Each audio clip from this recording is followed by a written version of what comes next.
por supuesto. Bueno, Lucas, te invito, acerquémonos al living para recibir a Thaís. Si hay algo que puedo decir es que se emitieron los alertas. Yo estaba, después de, bueno, todo un recorrido, hola, ¿qué tal? Volví, de Dubái. Yo estaba justo en Santiago de Chile el sábado y como yo tengo pedido en la aplicación del Servicio Meteorológico Nacional recibir alertas de la Ciudad de Buenos Aires, yo estaba allá y recibía los alertas de lo que podía hacer acá. De hecho, pensé en un momento que podían llegar a suspender mi vuelo, que mi vuelo fue... o sea, justo aterricé acá a las 11 de la noche, así que fue justo antes de todo lo que se vino después, pero digo, esto de no había alerta y también me parece... Así todos salieron los aviones, digo, sí, había alerta y salió el avión igual. Es que ahí está el tema, el alerta está, pero... El alerta no termina funcionando si la gente que toma decisiones no usa esa información para decidir, se suspende un espectáculo, hay que empezar a reprogramar vuelos, o sea, siempre el sistema, porque muchas veces es, bueno, pero se dijo que esto iba a pasar, o qué pasa si después no ocurría. Bueno, también ahí es parte de la decisión, si después la tormenta termina llegando al territorio con menor intensidad, mejor por un lado, y preveniste un montón de cosas, desde víctimas fatales hasta después también todos los daños en infraestructura. Pero me parece que el alerta no termina siendo útil si no lo utilizan correctamente quienes tienen, ¿no? Que tomar una herramienta. decisiones. Exacto. Y qué mejor que festejar, entre comillas, que la tormenta no pasó por todo el lugar que estaba bajo alerta, que es lo que normalmente sucede. Tenemos que partir de la base de que cuando uno recibe una alerta, lo más probable es que el fenómeno no pase. Pero si pasa, tiene que estar preparado para lo peor. Entonces, qué mejor que festejar que la tormenta no hubiera pasado por la ciudad de Buenos Aires y hubiera pasado por el Delta. Claro, los daños hubieran sido potencialmente menores porque no hay una densidad poblacional y una infraestructura como la de la capital.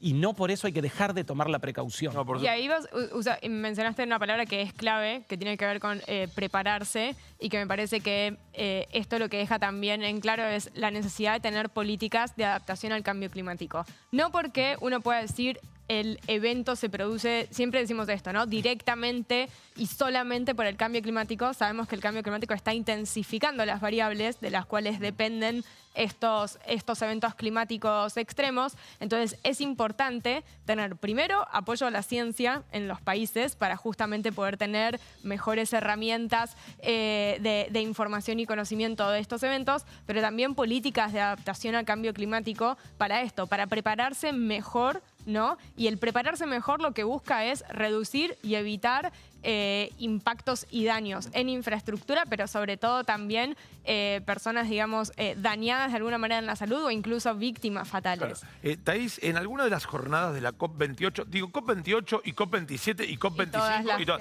sí. ahí en algún momento se dice, che, mirá, los eventos climáticos en los diferentes países, en las diferentes regiones del mundo, independientemente de que ya han ocurrido, son cada vez más frecuentes y nos parece que es por esto. Sí, no, eso desde ya que se dice, o sea, y además lo dice la ciencia y siempre las conferencias son ese momento en donde también la ciencia les recuerda a los tomadores de decisión el grado de crisis y situación en el que estamos y por el cual es necesario que tomen medidas más ambiciosas.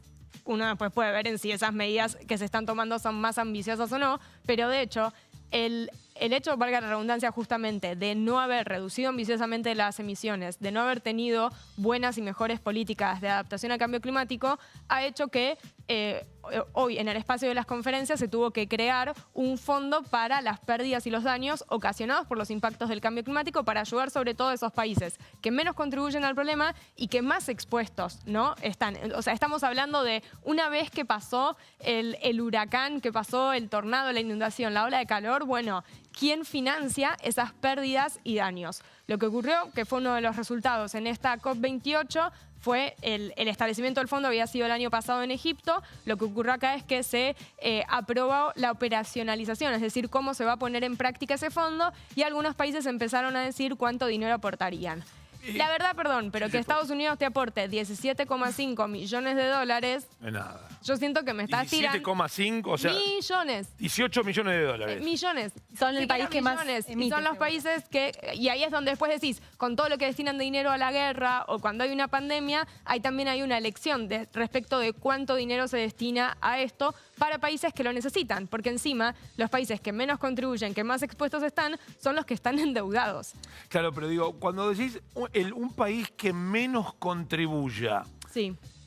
esa poca contribución es porque emite menos o porque toma decisiones para emitir menos? No, porque son economías emergentes que Claro. no tienen desarrollo. Sí, y claro. No, bueno, está bien, pero en una de esas Sí. sos economía emergente, que tenés menos desarrollo, pero igual, si tuvieses mucho desarrollo, harías lo Sí. que tiene la que mucho desarrollo. Es probable. ¿Me explico? Bueno, ahí está, sí, el tema de que para mí no hay que hacer no hay que repetir lo que ya sabemos que está mal. La idea es que te puedas desarrollar, pero de un modo que hoy vaya en línea con lo que A dice ver, la ciencia. hablemos nosotros. Ahora, Argentina, sí. ¿en qué dirección va? Va en la dirección de ser una mega ultrapotencia, justo pero... con este gobierno no. Bueno, ¿sabés qué? Vamos a ser ultrapotencia, pero ¿sabés qué? Vamos a contribuir al... No, bueno, Bueno. Argentina, o sea, es de los países que, digamos, que contribuye poco, ¿sí? Menos del 1% de emisiones a nivel global, pero independientemente del gobierno de turno, siempre hubo una apuesta muy grande a, por ejemplo, vaca muerta. Bueno. ¿No? Y ahí es donde entra, bueno, qué tipo de modelo de desarrollo uno va a elegir para que vaya en línea con la ciencia. Digo, vaca muerta va a ser algo transicional, cómo se va a respetar que realmente sea dentro de una estrategia transicional que al mismo tiempo uno esté invirtiendo en, por ejemplo, energías renovables, o únicamente nos vamos a casar con el gas y el petróleo, o mal llamado el gas de transición, ¿no? Claro, mirá, Entonces, yo contribuyo poco porque hago poco. Ahora, si pudiese hacer un montón... no, bueno, pero ahí está también el Tenés tema. que vivir con barbijo. Claro. Y bueno. Todos los países contribuyen al problema. Por eso es que todos los países tienen que tomar medidas. Pero como históricamente hubo diferencias, es que también los países desarrollados tienen que ayudar a los países en desarrollo con financiamiento, con, digamos, capacitación. O sea, eso es lo que hace, es un principio que está dentro del marco de la convención, que es el principio de responsabilidades comunes, pero diferenciadas. Si te parece, con Sí, esto claro. vamos a hablar. Metemos. Había traído primero un tape de la escaloneta, me dijeron, no, Thaís, volviste de la COP, hay que hablar de la COP, así que bueno. Sí. Me toca hablar de la COP28. Te adelanté ya entonces lo que había pasado con el Fondo para Pérdidas y Daños, que si bien fue mucha euforia decir, wow, ya empezamos a contribuir al fondo, la verdad es que el dinero que se puso es muy poco para las cifras que se saben, ¿no? Que se necesitan, y más considerando esto, para lo que pueden llegar a aportar los países desarrollados. Pero, si ¿vieron algún titular sobre la COP28? ¿Algo leyeron el fin de semana? Yo no sé si el fin de semana, pero sí pinché un título en un portal de noticias que hablaba de histórico documento firmado Bien. en la COP28, en donde se decían que los combustibles fósiles, caput. No decía caput, pero Pero claro, sí. Bueno, acá viene Thaís para...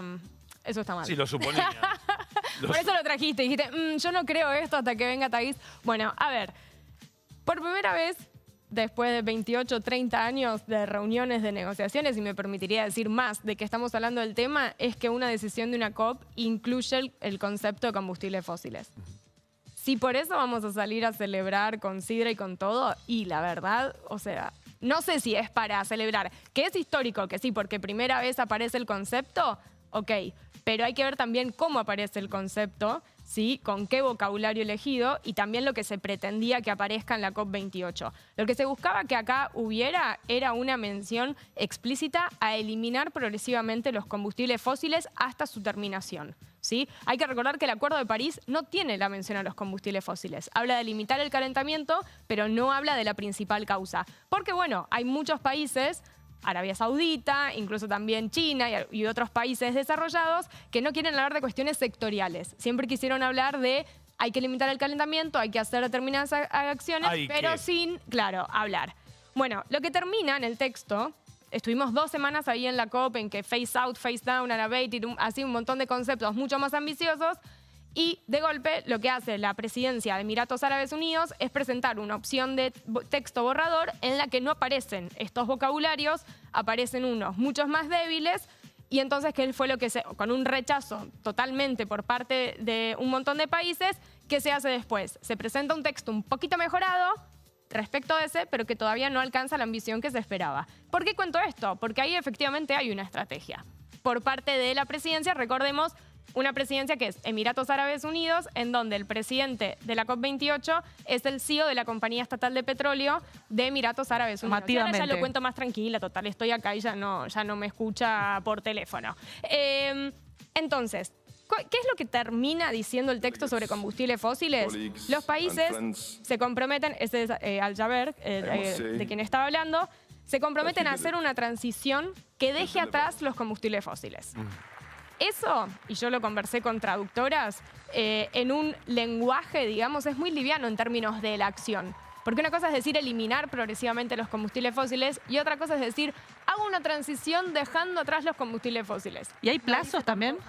Bueno, teóricamente es para alcanzar la neutralidad en carbono 2050, pero el lenguaje quedó muy débil y queda aún más débil si después uno ve que en el texto aparece que se habla de combustibles de transición, algo que para Argentina podría decir, me estás hablando de vaca muerta y del gas, o sea, lo puedo hacer. Se habla también de promover tecnologías bajas en carbono y se enumera así, las energías renovables, nuclear y captura de carbono, con lo cual ahí hay un montón de debates en captura de carbono porque la captura de carbono es una tecnología muy promovida por países y la industria petrolera porque te permitiría, bueno, continúo con la explotación y producción de petróleo y gas, pero capturo Es como mancho carbono. pero después limpio, mancho pero Exacto. limpio. Y sobre todo quedó muy débil en términos. Todavía seguimos del financiamiento.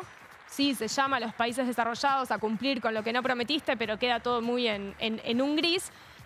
Y respecto a la equidad, no terminó de quedar bien como esperaban los países en desarrollo, que quienes tienen que empezar a hacer estos cambios son justamente Son ellos. los países, exacto, desarrollados.